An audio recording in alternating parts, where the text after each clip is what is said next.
Por que parece tão difícil abandonar um vício, seja ele por drogas, por sexo ou até mesmo por dinheiro? Isso mesmo, estudos mostram que dinheiro pode ser tão viciante como uma droga. Essa tese é defendida pelo professor de neurociência Antoine Becciara e ele traz uma explicação muito importante para isso, que existe uma briga, uma luta no nosso cérebro entre o nosso sistema reflexivo e o nosso sistema impulsivo. O que seria isso? O nosso sistema reflexivo, vem de reflexão, acontece no nosso córtex pré-frontal, essa parte frontal do cérebro, onde a nossa mente consciente está agindo pela razão. Então, muitas vezes, a razão faz com que a gente não consuma algo que é perigoso, ou não tome uma atitude que pode ser danosa à sociedade ou a nós mesmos, porque a gente tem uma reflexão. Então, se eu falar para vocês assim, gente, vamos comer comida estragada hoje, você vai falar, não, Lucas, isso faz mal. Então, o seu sistema reflexivo, a sua mente consciente, o seu córtex pré-frontal faz isso. Mas lá no interior do seu cérebro, você também tem o seu sistema impulsivo, também chamado de mesolímbico. O cérebro límbico, que é o cérebro emocional. E esse cérebro é automático. O Antoine Becciara defende que todo vício começa conscientemente, mas com o tempo ele pode se tornar automático, porque ele influenciou o sistema impulsivo, mais especificamente numa área do cérebro chamada ATV, área tegmental ventral. E essa área tegmental ventral, essa estrutura no nosso cérebro, ela busca dopamina. A dopamina é a grande moeda de troca. E é pela dopamina que a pessoa continua no vício. Então você chega numa pessoa que consome cocaína, por exemplo, e fala assim, poxa, para de usar isso, muitas pessoas já morreram de overdose. Ele sabe que aquela droga pode ter inúmeros malefícios para a saúde dele, inclusive matar ele. Mas o sistema mesolímbico é tão forte, ele quer tanto dopamina, que a pessoa acaba entrando nessa luta entre sistema reflexivo e sistema impulsivo e muitas vezes continua utilizando essa droga. O mesmo serve para dinheiro, por exemplo. Uma pessoa que é corrupta, que está sendo corrupta, está desviando dinheiro público, ela sabe que aquilo é errado, vai contra a Constituição, mas começa a se tornar viciante, conquistar mais e mais dinheiro. Quem assistiu aí a série do Narcos, né? Onde o Pablo Escobar, que era o chefe do tráfico, começou a ter tantos milhões e milhões e chegou a ter bilhão de dólar. A esposa dele falou, chega, chega, não precisamos mais de dinheiro. E ele, não, vou até o final. Por quê? Se tornou um vício o dinheiro, um vício. Inclusive tem um filme muito legal que chama Feito na América, com o Tom Cruise, tá no Netflix, que ele é um piloto de avião e ele começa a trabalhar para o tráfico e ele busca drogas lá do Pablo Escobar e também drogas da América Central e traz para os Estados Unidos. E começa a ganhar muito dinheiro com isso também e não consegue parar mais, isso vai gerando uma série de consequências para ele. Por quê? O dinheiro vicia tanto quanto uma droga. Por quê? Libera dopamina. E a dopamina, né, esse neurotransmissor, ele traz tanto essa sensação de prazer que fica difícil, vamos dizer assim, a pessoa deixar o sistema reflexivo atuar. E aí, o sistema impulsivo acaba dominando. Isso acontece numa parte do cérebro chamada núcleo accumbens.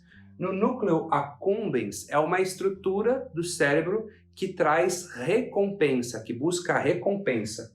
E existem 3 categorias de recompensa: as naturais, as não sensoriais e as aprendidas.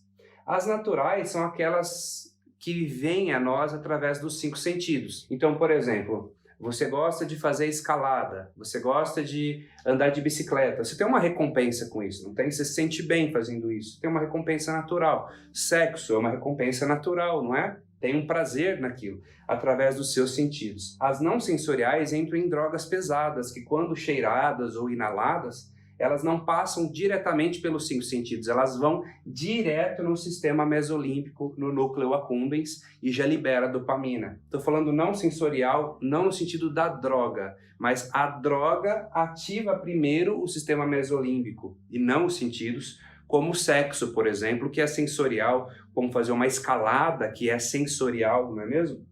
E tem as recompensas que são aprendidas, como o dinheiro. a pessoa muitas vezes se torna viciada em roubar ou se torna viciada em fazer cada vez mais e mais e mais e mais dinheiro. E é bom ganhar dinheiro? Opa, muito bom. Mas tudo que foge do equilíbrio pode não ser ecológico para a sua vida em sociedade, certo? Então essas são as 3 categorias das recompensas. E onde que atua a hipnose e a PNL aqui? A hipnose e a PNL vão atuar diretamente no sistema mesolímbico, lá onde estão as suas memórias, os seus registros, o seu sistema emocional, ok? Influenciando esse sistema para que conscientemente você tome uma decisão. Então não basta só decidir abandonar um vício, mas sim a informação, a sugestão, ela tem que vir aqui no sistema mesolímbico.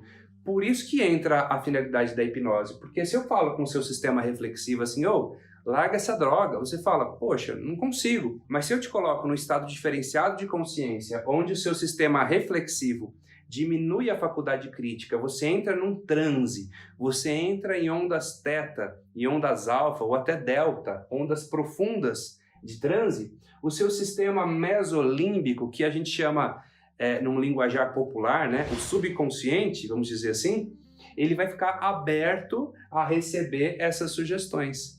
E quando essa sugestão entra no sistema mesolímbico, ela pode mudar o circuito de recompensas. Por exemplo, uma pessoa pode aprender a ter uma recompensa fazendo uma outra coisa, tendo um outro comportamento. A gente ensina para o cérebro de que não é só tirar a droga, porque se eu tirar a droga, a dopamina não recebeu o pagamento dela. Então ela vai criar um subterfúgio para você encontrar o quê? Uma outra droga. Então a gente não chega e proíbe a droga, mas a gente convence o cérebro a utilizar o sistema de recompensas dele, que é natural, por prazer. O cérebro precisa de prazer, mas sem que precise aquela droga, sem que precise roubar, sem que precise trair, sem que precisa ferir valores da sociedade, valores, inclusive se for religiosos para a pessoa. Ou seja, é possível que nós tenhamos comportamentos mais congruentes que liberem dopamina, não tem nada errado de liberar dopamina, mas que não sejam maléficos à sua saúde nem à sociedade. Olha que legal. Por quê? Não tem nada de errado em o sistema mesolímbico querer prazer, ele quer prazer.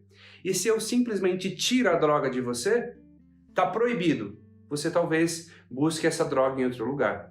Como é estatístico aí, pessoas que fizeram cirurgia bariátrica é pequena, mas existe uma parte desse público, dessas pessoas que fazem a cirurgia bariátrica e passam a aumentar o consumo de álcool. Por quê? O que tem a ver álcool com isso? Porque ela comia excessivamente para ter prazer.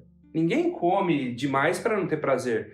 Ninguém vira uma lata de leite condensado se não for para ter prazer, dopamina, não é mesmo? Ou seja, operou o estômago, mas não operou a mente. O que acontece? O sistema mesolímbico fala, opa, não recebi minha dopamina, minha moeda de troca. Você agora não está comendo mais, o que está acontecendo? Eu quero prazer, quero prazer, quero prazer.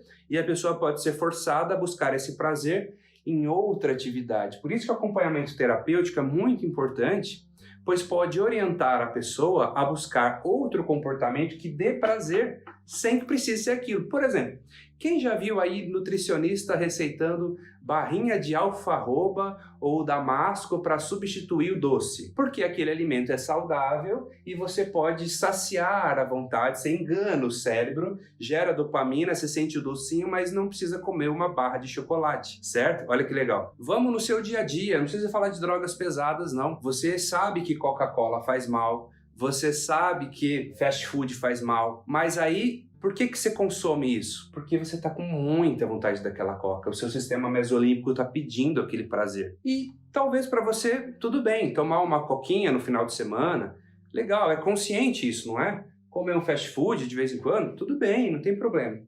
Só que como o Antônio Ebetiara fala, à medida que esse processo vai aumentando, essa incidência vai aumentando, você vai tomando cada vez mais e mais coca, comendo cada vez mais e mais fast food, o que era consciente se torna automático.